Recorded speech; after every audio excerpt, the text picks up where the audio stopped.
The U.S. and its allies will do anything they can to prevent authentic democracy in the Arab world.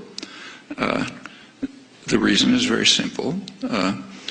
Across the region, an overwhelming majority of the population regards the United States as the main threat to their interests. In fact, opposition to U.S. policy is so high that a considerable majority think the region would be more secure if Iran had nuclear weapons. In Egypt, the most important country, that's 80%. Similar figures elsewhere. There are some in the region who regard Iran as a threat, about 10%.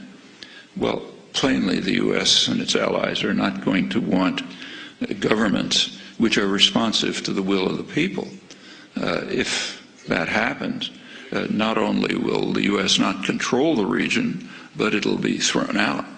What about Egypt, most important country, but not a major center of oil production?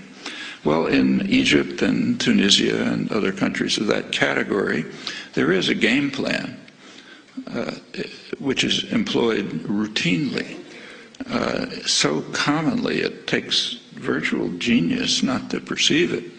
But when you have a favored dictator, for those of you who might think of going into the diplomatic service, you might as well learn it.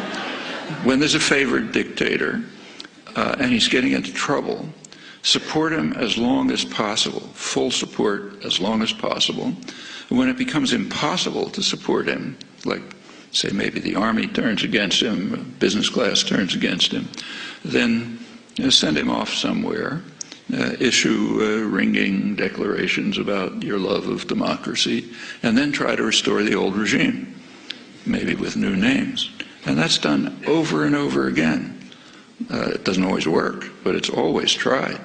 Somoza, Nicaragua, Shah in Iran, Marcos in the Philippines, Duvalier in Haiti, Chun in South Korea, Mobutu in the Congo, Ceausescu was one of Western favorites in Romania, Suharto in Indonesia. It's completely routine, and that's exactly what's going on in Egypt.